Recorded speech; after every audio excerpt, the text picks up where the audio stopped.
Est-ce que vous savez pourquoi vous aimez l'immobilier? Je vais vous dire pourquoi. Salut les investisseurs intelligents, c'est un plaisir de vous retrouver aujourd'hui dans cette toute nouvelle vidéo dans laquelle je vais vous donner tous mes sentiments pour l'immobilier. Pourquoi est-ce que ça fait maintenant de nombreuses années que j'ai choisi d'investir massivement dans l'immobilier?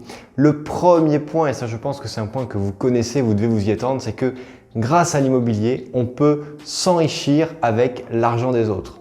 Avec l'argent des autres, qu'est-ce que ça veut dire? Eh bien, ça veut dire que vous êtes Monsieur Dupont, vous vous êtes présenté pour aller acheter un appartement et vous allez faire un emprunt. Donc, vous allez prendre l'argent de la banque qui est quelque part l'argent des autres, ou en tout cas l'argent de quelqu'un d'autre, d'un autre organisme, et vous allez mettre à l'intérieur un locataire qui, lui, va rembourser votre crédit immobilier à votre place quelque part, puisqu'il va se mettre à travailler pour vous pour rembourser votre crédit. C'est toujours l'image que j'utilise, c'est que c'est un petit peu comme les musiciens. Lorsque vous allez à un concert de musique classique, je ne sais pas si vous avez eu l'occasion d'en faire, mais vous avez le chef d'orchestre qui est là, il y a le piano qui joue, il y a le violon, il y a les harpes, il y a les tambours, il y a les cuivres, bref, il y a tous les instruments de musique qui sont là.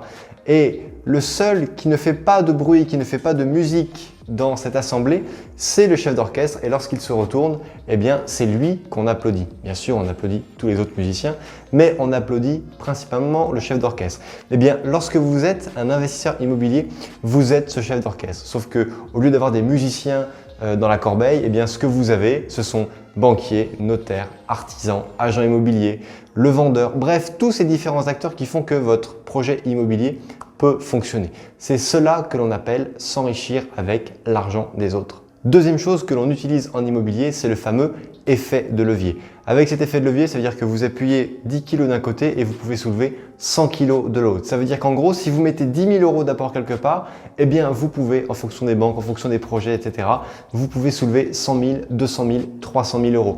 Et si la banque vous finance à 110% la totalité des différents frais pour que vous puissiez faire votre première acquisition, on parle d'effet de levier infini parce que vous mettez 0 de poids et vous arrivez à soulever une somme bien plus importante. Et lorsque vous avez un 0 dans la balance, eh bien, vous obtenez une force infinie. Donc, vous avez l'effet de levier et cet effet de levier, vous l'avez pour acheter de l'immobilier, vous pouvez l'avoir également pour acheter des entreprises, mais vous ne l'aurez pas pour acheter des actions, vous ne l'aurez pas pour acheter du Bitcoin, vous ne l'aurez pas pour acheter des systèmes financiers ou en tout cas des modèles d'entreprise qui ne sont pas solides dans le temps. Troisième gros avantage de l'immobilier, c'est que l'immobilier subit une évolution à la hausse ou parfois à la baisse, mais qui est lente et qui est prévisible, d'accord? Ce n'est pas comme un produit d'action, ce n'est pas comme toutes les bourses mondiales, que ce soit le Dow Jones, le CAC 40 ou quoi, qui se sont complètement essoufflés, écrasés lorsqu'il y a eu la première vague de Covid-19 et que tous les marchés financiers ont dévissé sévèrement. Seul pilier qui a tenu, c'est l'immobilier. Il y a eu des petits soubresauts, les gens ont eu peur, il y a eu un petit peu de temps par rapport aux transactions, mais au final, aujourd'hui, 6 mois après le début de cette crise, eh bien, on constate que l'immobilier n'a absolument pas bougé. Il a même pris jusqu'à 10% de valeur dans certains coins de France, comme notamment les Hauts-de-France. Donc, la crise que nous avons vécue et que nous vivons toujours n'a aucun impact sur l'immobilier, en tout cas jusqu'à aujourd'hui. Et c'est vraiment ce que j'aime avec l'immobilier, c'est que non seulement vous pouvez, je ne vais pas vous répéter les critères précédents, mais vous utilisez l'effet de levier, vous empruntez et vous vous enrichissez grâce à l'argent des autres et en plus vous investissez sur un profil qui est très peu risqué. Quatrièmement, vous investissez dans un produit qui prend de la valeur. Aujourd'hui, on est en 2020, lorsque vous revendrez le bien que vous avez acheté cette année 200 000 €, lorsque vous le revendrez en 2040, donc dans 20 ans, il y a de très grandes chances qu'il vale au moins 400 000 €. Ça fait plus de 4 siècles en France maintenant que l'immobilier double de valeur en moyenne tous les 25 ans. Alors évidemment, c'est une moyenne à l'échelle nationale. Vous avez Paris à l'intérieur qui a bien plus que doublé, qui a quadruplé, voire décuplé par certains quartiers, mais il y a des villes de France aussi qui n'ont pas pris de valeur. Donc faites attention un petit peu à ça, c'est pas non plus à prendre au mot ce que je viens de vous dire là, mais globalement l'immobilier double de valeur tous les 20 ans. Si aujourd'hui vous êtes dans une région de France, alors je ne parle pas de l'Île-de-France, mais quelle que soit la région de France depuis laquelle vous regardez cette vidéo, si vous êtes dans une maison qui vaut 200 000 € par exemple, est-ce qu'en 2000 elle valait 100 000 € ou moins de 100 000 €?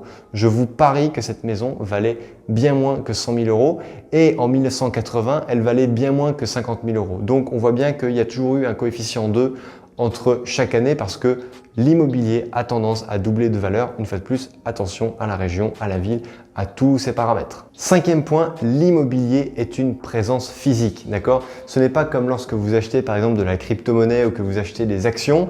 Là, vous achetez du solide, vous avez sur une parcelle de terrain, vous avez votre nom sur un acte de propriété, vous passez devant le notaire, vous pouvez toucher quelque chose et même si ce quelque chose, un jour, sa valeur c'est 0, eh bien vous avez quand même quelque chose et ce quelque chose sera toujours utile parce qu'on aura toujours besoin de loger des gens. Sixième avantage que j'adore avec l'immobilier, c'est que vous pouvez donner vos biens. C'est-à-dire que vous les accumulez dans votre vie et ensuite au fil de l'eau pour ne pas subir l'érosion fiscale inhérente à un patrimoine immobilier, eh bien vous pouvez le donner à vos enfants pour les aider à bien commencer dans la vie avec un patrimoine rentable, leur apprendre surtout la méthode pour qu'ils continuent à acheter parce qu'un patrimoine immobilier doit grandir. D'accord? S'il veut tenir. Vous ne pouvez pas rester avec un patrimoine qui est fixe comme ça pendant 10 ans.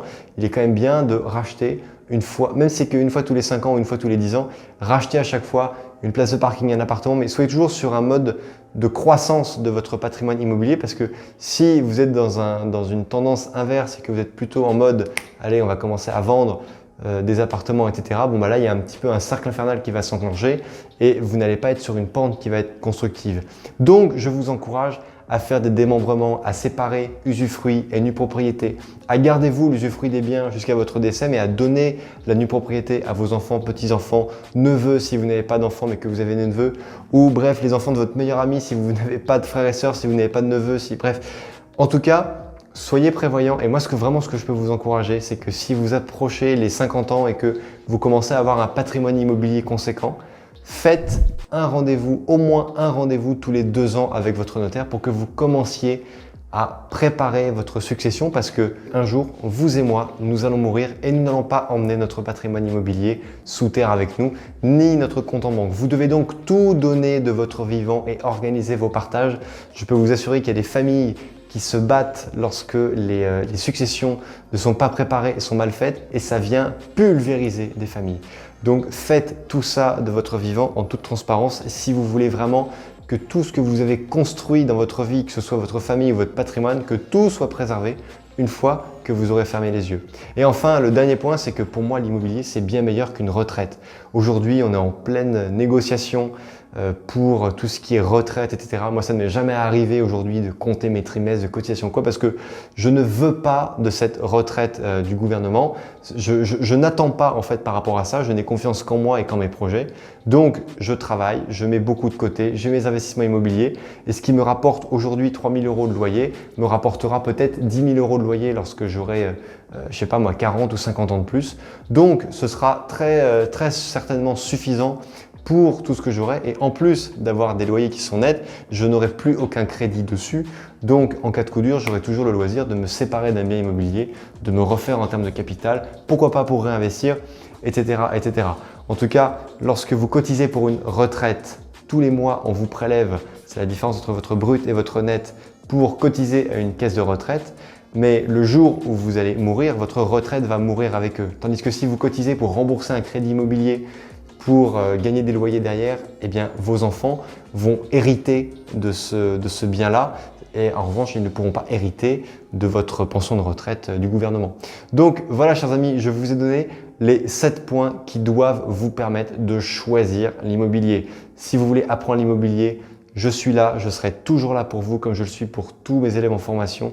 Si vous voulez comprendre un peu plus l'immobilier, savoir quelle est sa philosophie, quels sont les chiffres, quel est l'environnement financier qui gravite autour d'un bien immobilier, eh bien, téléchargez ce tableau que je vous mets là qui va vous aider à tout comprendre de l'environnement financier, fiscal et au niveau exploitation d'un bien immobilier. Chers amis, cette vidéo est terminée, j'espère qu'elle vous a plu. N'hésitez pas à la liker, à vous abonner à la chaîne si ce n'est pas déjà fait, à partager cette vidéo et surtout à la commenter. Dites-moi ce que vous en avez pensé en commentant cette vidéo. Et surtout, n'oubliez pas que crise ou pas crise, on fait la route ensemble. Ciao!